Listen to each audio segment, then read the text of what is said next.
Hello, fellow pilots. I'm Major Payne, and this is another episode of Advanced Fighter Pilot Training. And in this episode, I'm going to talk about rockets, bomber flight formation, and how to destroy it using bombs or rockets. So, not a typical tactic. New event is coming, Bomber Escorts, so maybe some of these techniques will be useful for you soon. And just remember that this is not for beginners, this is for advanced players. So, I'm not going to explain here some basics. We go straight to the very important details, stuff which are not available in a game client, like maximum range of those rockets. Okay, let's get into it. So in a hangar, every plane with rockets have this basic information about the rockets and optimal distance. So this is J21RB and his optimal distance is 1160 meters. So let's see. That's the training room, and we fire one rocket into the target from 1600 meters. And what's happened? Rocket just exploded before the target. So let's try to do it again. And we'll see what's happened then. There you go. More or less 1600 meters, yeah. Just actually a little bit less than 1,000, yeah. So there you go, the rocket's going there, and there's explosion and there's damage. Not full damage, which that rocket caused, but there is some damage. Now, why is that happening? And the reason for that is simple. There is a flight time of each rocket. So when J21RB fire the rockets, those rockets have flight time, and that could be between 3 seconds and 4 seconds. It's not constant. So because of that, the maximum range is always different. And RNG decide about this. And the information about the flight time we have on website Model 3D. You can go there and check it out, any plane with rockets, and there is a maximum flight time and minimum flight time of the rockets. So let's take a look at another example. This is Pancake on Tier 8 Heavy Fighter, and his Tiny Team rockets. He have two of these. And each Tiny Team have 1720 meters of optimal distance. But that's of course not the maximum distance. And this is the test in a training room where I'm going to destroy this target from way above 2000 meters. There you go, we fire rockets. And that's what happened, target destroy.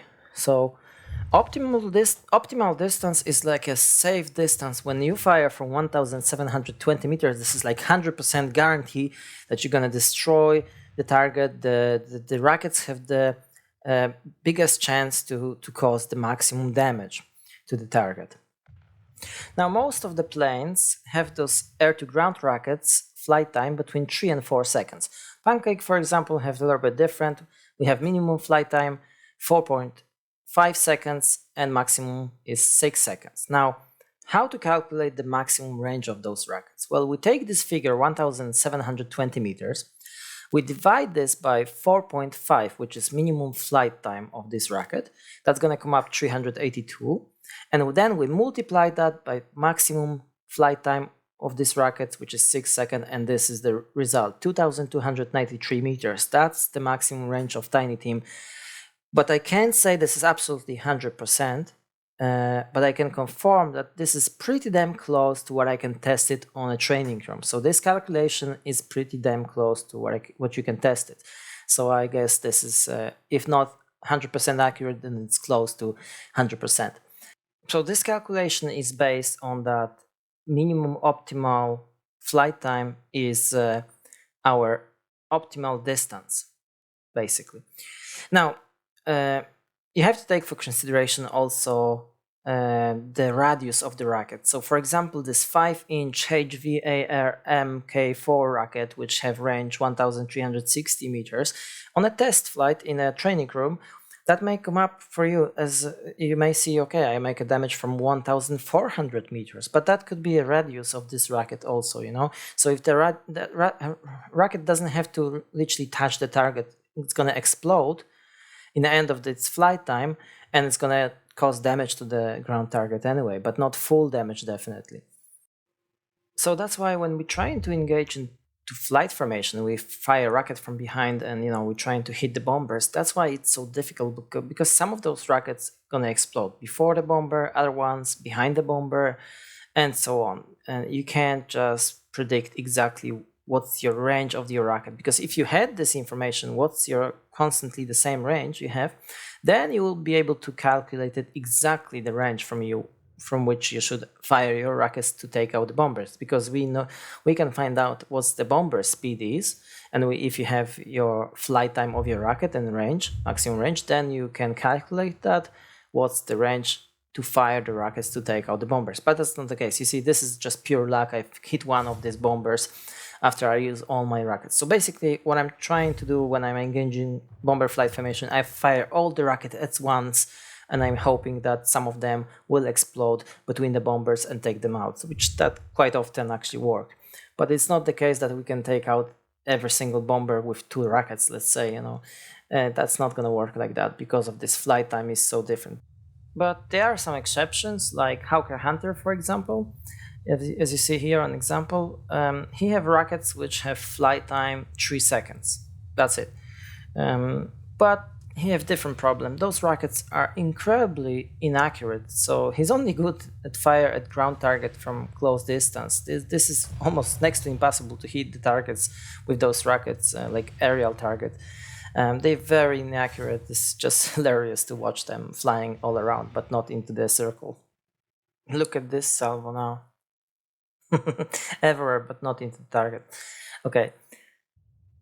Another thing I want to tell you is that some of those rockets, like these German rockets, the WGR-21 model, they may look the same, like on this plane FW-190, for example, Dora 37 have this rocket, but this rocket have different range and different damage from the plane BF-109 TL premium multi-role on Tier 8, yeah? So this plane have, it's look like the same rocket, but they have better maximum range, like in this case is 1546 meters, and it's better damage. So keep that in mind, that some of the rockets, like, they look absolutely the same, the name is absolutely the same, but they could be in different planes and they have different parameters. So they're not always the same. So it's not like if you keep in mind, okay, these rockets have that range, and you expect every time to hit the targets from that range. No, you need to take a look on your planes, because some of the planes have the same rockets, but they're actually not the same. Now we're gonna go through all the bomber flight formation in the game, and after that I'm gonna go with you through the most exciting techniques, which is destroying bombers with bombs. And basically any plane in the game which have bombs can attack those bomber flight formation, but not for every plane. It's actually valuable technique and useful, yeah?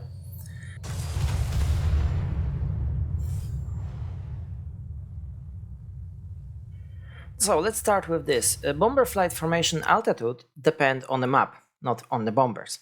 So first on tier 3 and 4 we have Ju-52 bomber, as you see, very slow. Now another one is HP-52, that's British bomber, Hanley Page, I guess it's called, Hanley Page 52, and that's tier 5 and 6. Another one is B-17 version D with less firepower, but still it's on tier 7.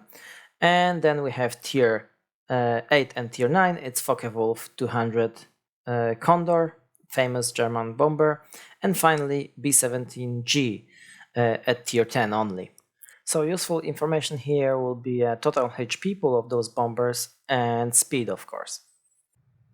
Okay, so let's start with the bombers. So bombers can destroy the bomber flight formation by dropping bombs on them, but not for low, just above them, flying just above them, because you can damage your own plane. Because the bombers, when they drop the bombs, they don't have delayed fuse. The bombs from the bomber explode just in impact straight away. So what we need to do, we need to position ourselves just above the bomber flight formation around 100 meters, like in this case for EF-131. And we drop the bombs like for ground targets. So this is very effective, and it's not so difficult as it's look like. So basically, I'm gonna show you that how I'm doing it.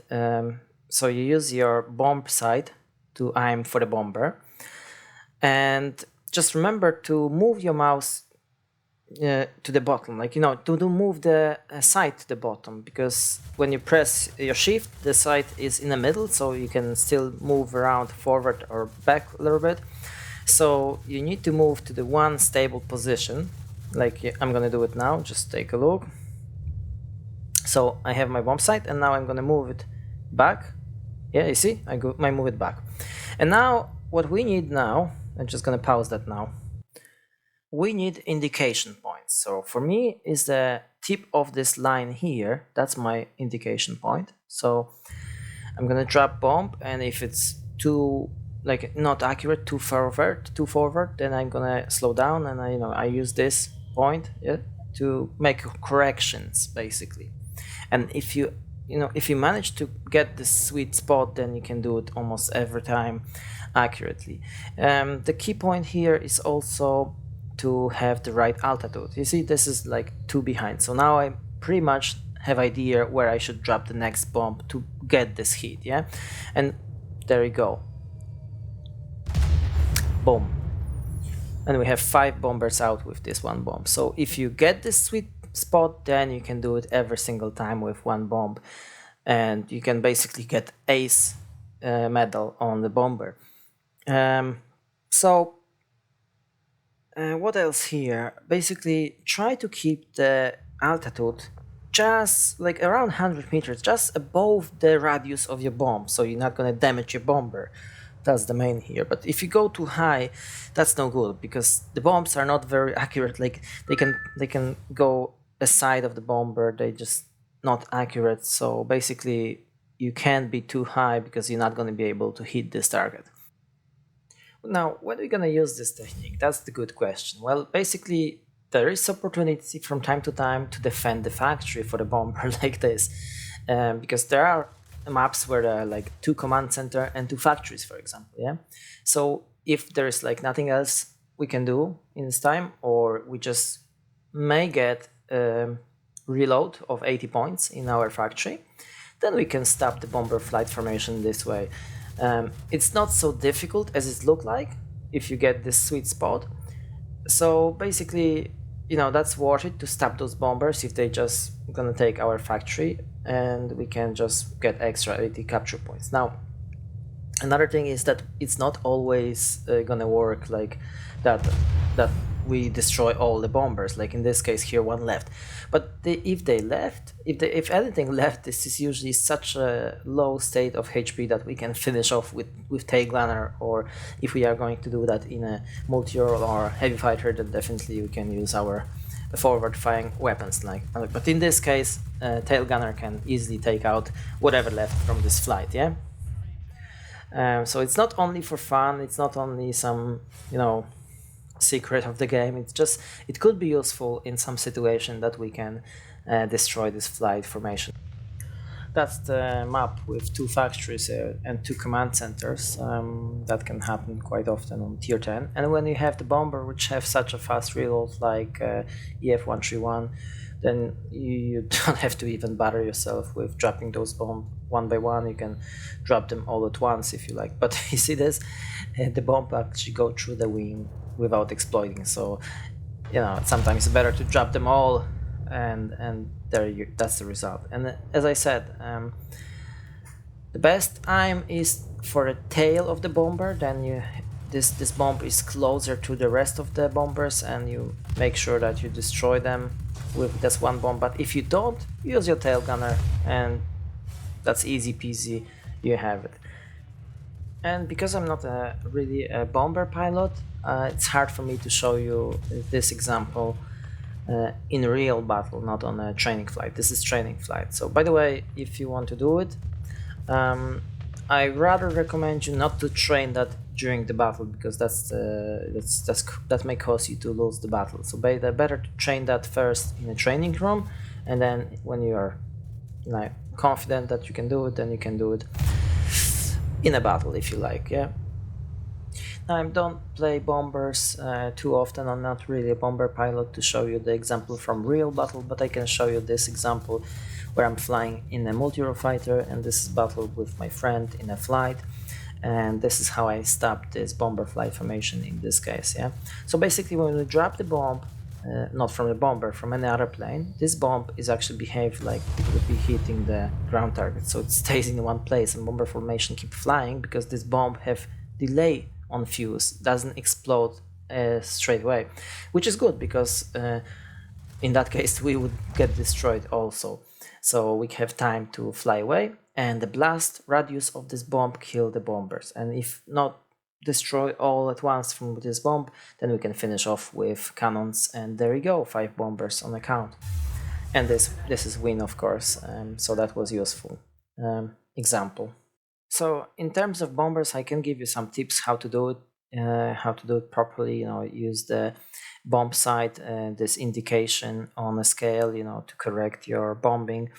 But in case of any multi-rule fighters and any other fighters with big bombs, this is not much I can give you advice. Like, this is literally acquire skills and practice, more of the practice, I would say, just if you want to know how to do it. And basically, of course, you need to remember that you need to use specific planes for this to make it sense. Like in this case, this is tier 5 multi-role with 2 powerful bombs, very powerful bombs, you see, and that makes sense for this plane. There you go, full flight, exploded. So that makes sense for this plane, but not for any. For every plane. If you have like small bombs, that make no sense really to do that. That's not gonna make much impact on a bomber flight. And radius here is most important, basically. So bomb radius is very important. If you have small radius bomb, that's not gonna take out all those bombers, no question. Now, heavy fighter, as you see on this example, like heavy fighter usually doesn't have to do that because they have firepower, they can deal with the bombers. But what if you have low HP and you want to defend your factory and there's 5 bomber incoming, yeah? But you have your bombs, so you can do that. You can destroy them with the bombs and then finish off them with cannons if just 2 left, yeah? But if that would be like full flight 5 bombers and you are on low HP, that could be difficult. Yeah, and this is another example like Su-9. I very rarely see this plane in a battle, but here have 2 bombs, pretty powerful, and they are in the center of the plane, so it's easy to put them down on the bomber flight formation. So yeah, so this is very rare technique and tactic. It's not for every battle, but it's worth to know that kind of possibility is, and for the best players that could be very useful. That's what make the good player the best players, but because they know everything about the game and they can use anything to fight the enemy, including that kind of techniques. Okay guys, I think that's it in this training video. I hope you liked it, found it useful. If so, leave me a like and subscribe for future content. And if you have any questions or you want to add anything to this, just leave me a comment in the comment section. I'd be happy to answer any questions. And yeah, have fun in upcoming event, destroy bombers as many as possible, and have a good hunting. Take care, guys.